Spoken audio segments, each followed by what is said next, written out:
Assalamualaikum warahmatullahi wabarakatuh. Ya, gimana kabarnya anak-anakku sekalian? Mudah-mudahan pagi ini kita selalu dalam keadaan sehat walafiat. Ya, alhamdulillah hari ini kita masuk ke pertemuan yang ke-6 untuk mata kuliah pengantar askep dengan pokok bahasan yaitu perubahan psikologis pada ibu bersalin. Ya.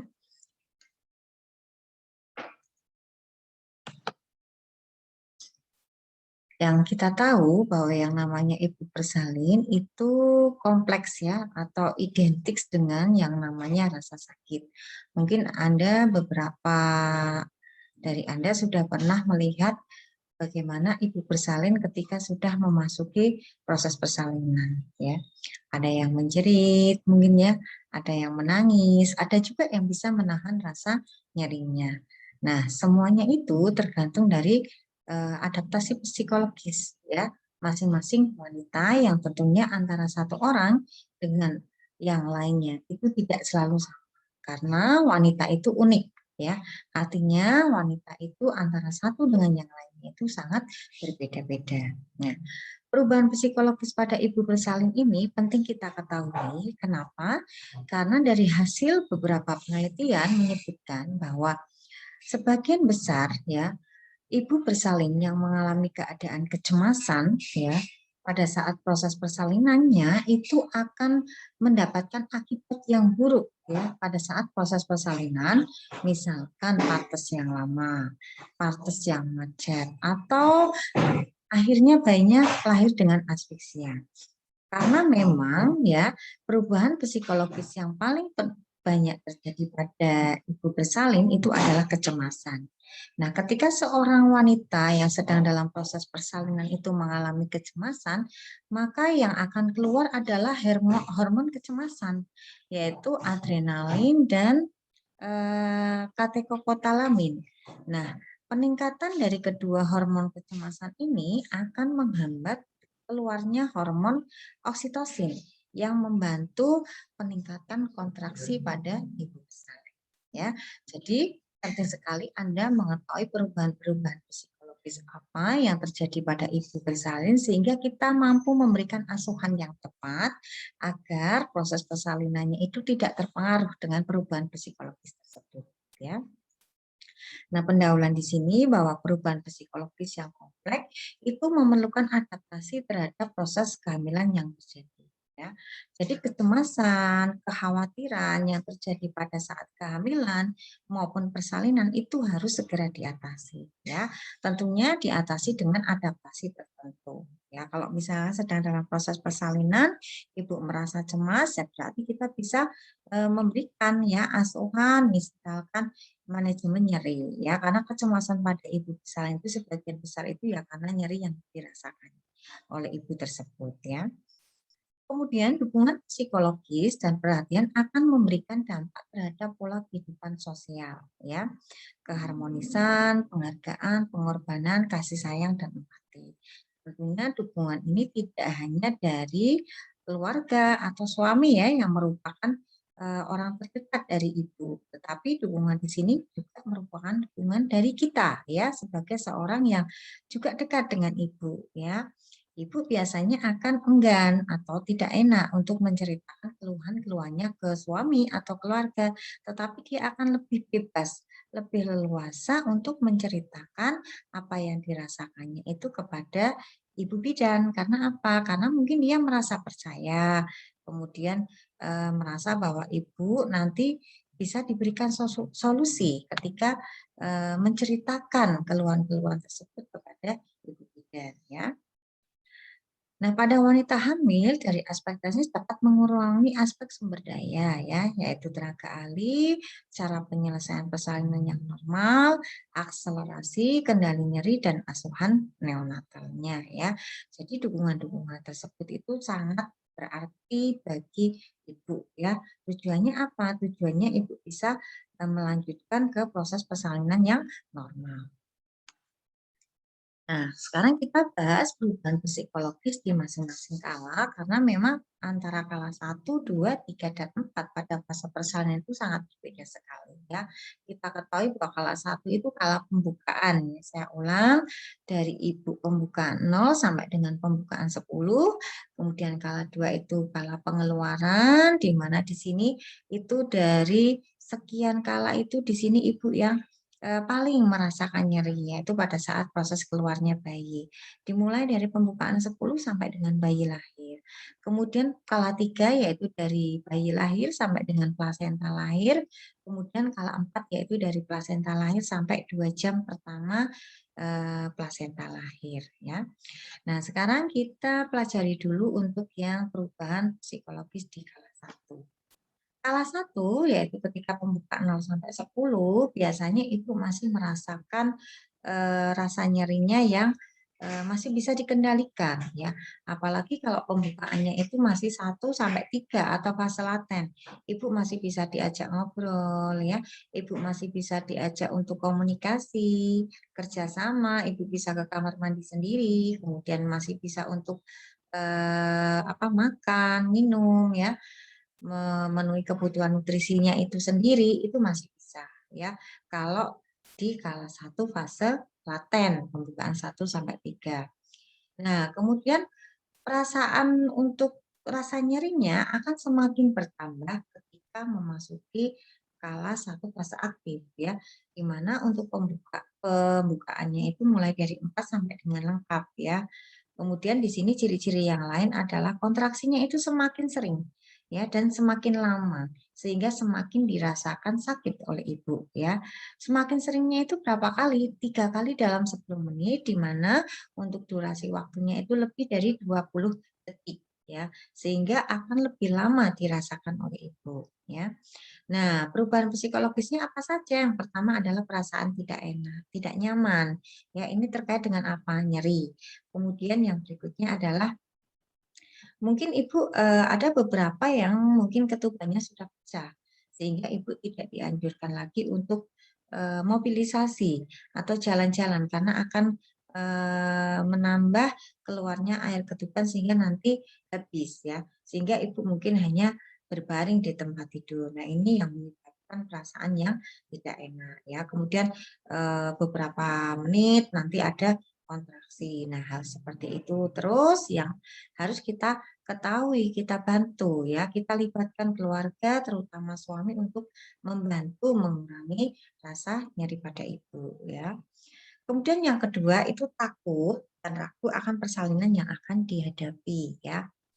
Kadang-kadang ibu itu akan menghadapi fase di mana dia merasa takut sekali ya. Takutnya macam-macam ya. Takut nanti persalinannya itu akan menghadapi komplikasi. Takut nanti ketika lahir bayinya itu ada cacat, ya, macam-macam, ya. Dan biasanya ini dialami oleh ibu yang baru pertama kali, ya, melahirkan atau primipara. Nah, ini juga harus kita ketahui sehingga kita bisa memberikan dukungan psikologis, ya. Sering memikirkan antara lain apakah persalinan itu bisa berjalan normal atau tidak ya.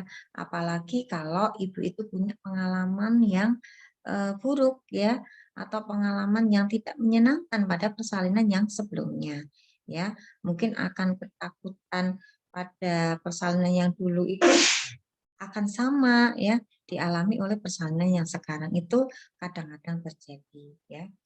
Kemudian menganggap persalinan itu sebagai percobaan. Ya. Apakah penolong persalinan dapat sabar dan bijaksana dalam menolongnya? Ya, ini juga ada ketakutan. Apalagi kalau ibu bersalin dengan bidan yang sebelumnya itu tidak dia kenal. Contoh, misalkan ibu biasa periksa ke bidan A. Nah, untuk aturan yang sekarang, bersalin itu semuanya harus di fasilitas kesehatan, ya. Bisa di puskesmas, rumah sakit bersalin, atau rumah sakit, ya. Nah, ketika di puskesmas mungkin pada saat ibu itu masuk, kebetulan pas yang jaga itu bukan bidan yang biasa dia melakukan pemeriksaan kehamilan, ya. Nah, itu mungkin akan memberikan rasa yang kurang trust ya, kurang percaya ya. Jangan-jangan nanti bidannya tidak sama ya dengan yang sebelumnya. Kalau bidan A itu sabar, mungkin eh, kalau mendengarkan keluhan itu didengarkan. Nah, takutnya nanti akan berbeda. Apalagi kalau nanti persalinannya itu dirujuk ya ke rumah sakit, maka biasanya akan ketemu dengan penolong yang baru dan yang baru yang sama sekali tidak dia kenal. Nah, itu akan menimbulkan kecemasan-kecemasan pada ibu bersalin. Kemudian ketakutan lagi apakah bayinya itu normal apa tidak ya, jangan-jangan seperti itu ya. Nah, ini biasanya lanjutan dari adaptasi psikologis pada ibu hamil trimester 3. Jadi kalau ibu sudah memasuki usia kehamilan di akhir ya, di 8 9 bulan itu rasa-rasa ketakutan bayinya normal apa tidak itu ada. Nah, itu bisa berlanjut ketika nanti ibunya sedang atau dalam proses persalinan. Apakah ia sanggup merawat bayinya? Nah, ini ketakutan ini juga ada, terutama pada tadi ibu yang baru pertama kali melahirkan, ya. Takut nanti kalau sudah lahir memandikannya gimana ya? Nanti menyusuinya gimana ya? Kemudian nanti caranya nanti kalau adiknya nangis, kemudian rewel itu bagaimana? Nah, itu biasanya ada ketakutan-ketakutan seperti itu. Kemudian ibu merasa cemas, ya. Nah, biasanya ibu-ibu yang pada saat kehamilannya itu mengikuti kelas hamil ya, kelas hamil pada apa? Trimester 1 sampai trimester itu 3 itu teratur mengikuti kelas hamil, biasanya perubahan psikologis skala 1 yang tidak menyenangkan ini akhirnya sudah bisa diatasi di akhir-akhir kehamilan ya. Karena nanti di kelas ibu hamil itu nanti ada juga ya bagaimana persiapan persalinan ya, bagaimana cara meneran, bagaimana nanti merawat bayinya ketika sudah lahir. Nah, edukasi-edukasi seperti itu tuh sudah diberikan pada saat ibu itu masuk ke trimester ketiga. Jadi ibu sudah mapan, istilahnya ibu sudah satel ya, sudah siap ketika bayinya lahir gitu ya. Nah, tetapi kalau ibu mungkin dalam proses kehamilannya itu tidak aktif atau ibu jarang periksa, ibu jarang mengikuti kelas ibu hamil, maka biasanya untuk perubahan-perubahan yang tidak menyenangkan ini lebih banyak terjadi. Ya. Jadi jangan lupa saran kita kepada ibu-ibu hamil itu untuk selalu mengikuti program kelas ibu hamil ya.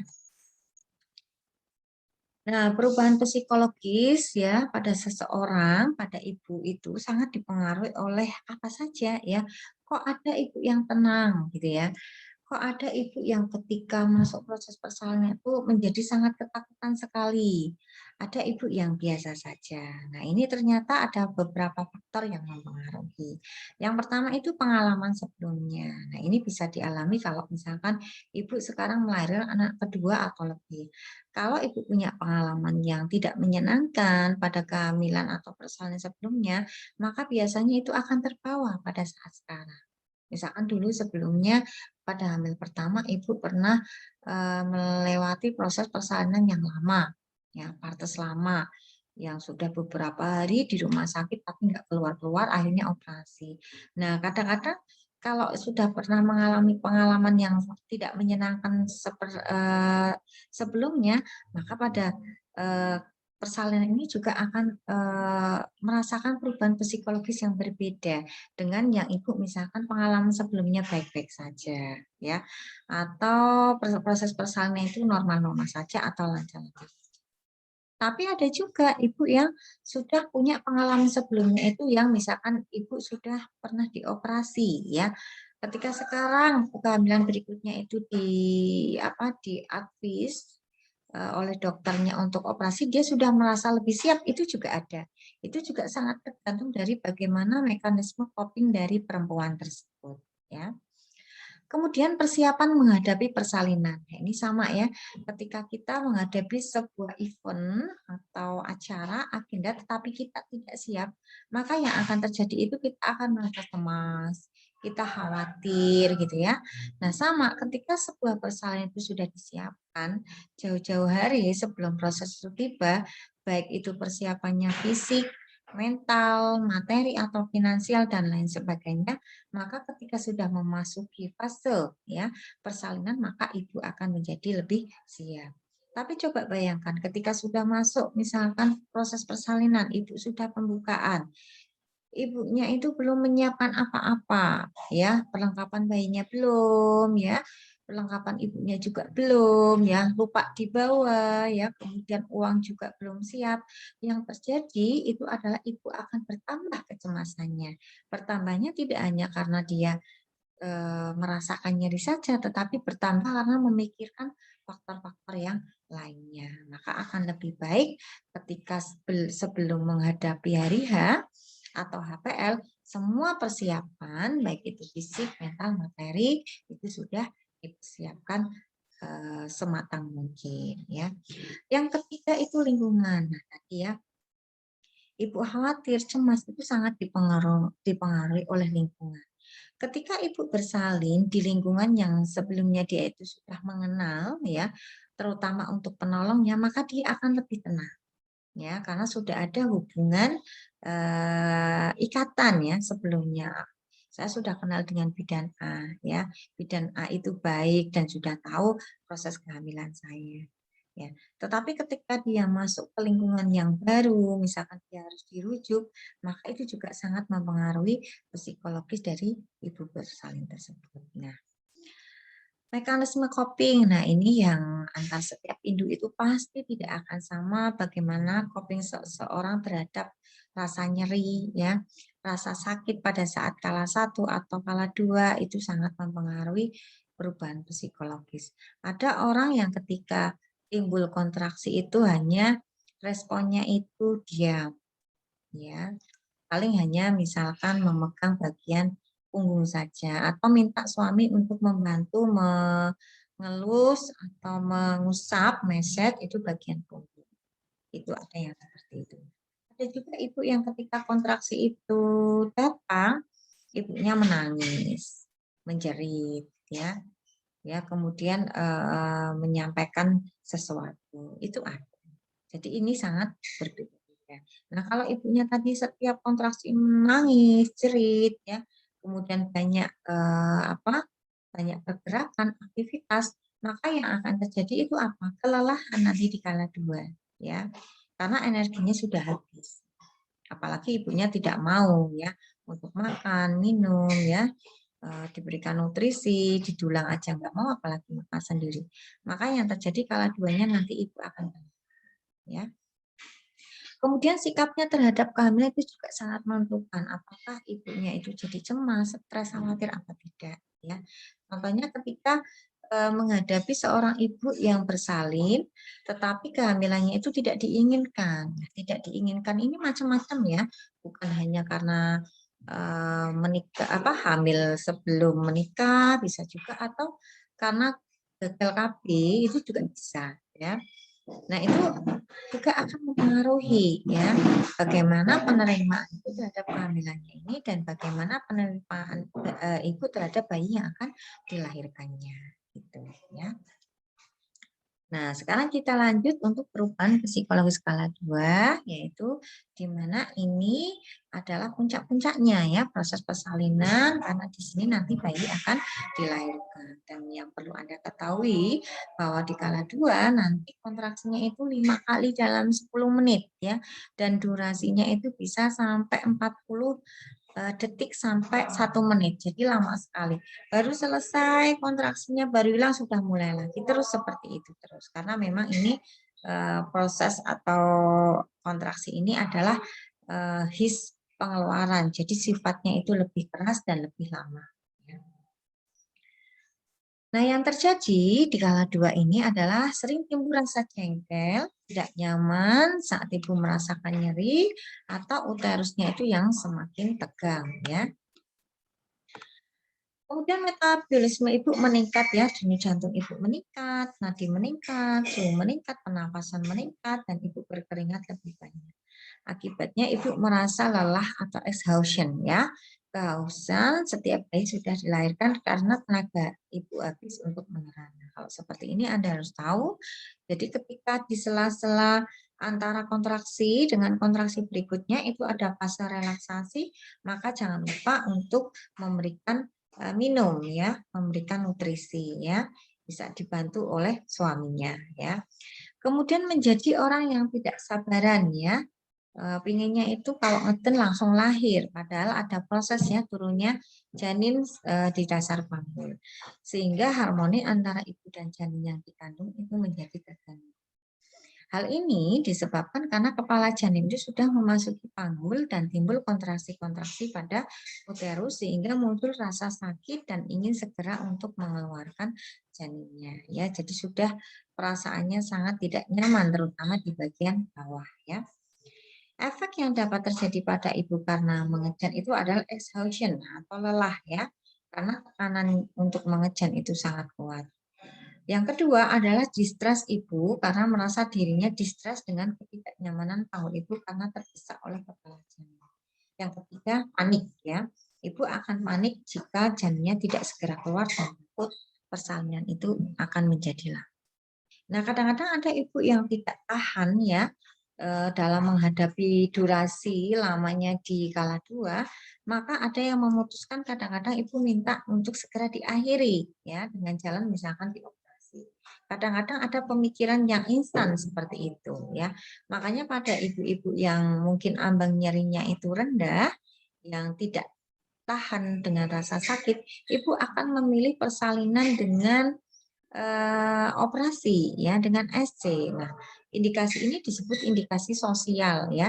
Ini bagi ibu-ibu yang tadi yang belum dicoba tapi sudah ada ketakutan terlebih dahulu ya. Ini indikasi sosial dan sebaiknya ini tidak diikuti ya karena yang namanya operasi itu menyelesaikan masalah pada saat tersebut tetapi menimbulkan masalah di kemudian hari. Nah, kemudian yang berikutnya itu adalah perubahan psikologis skala 3 ya.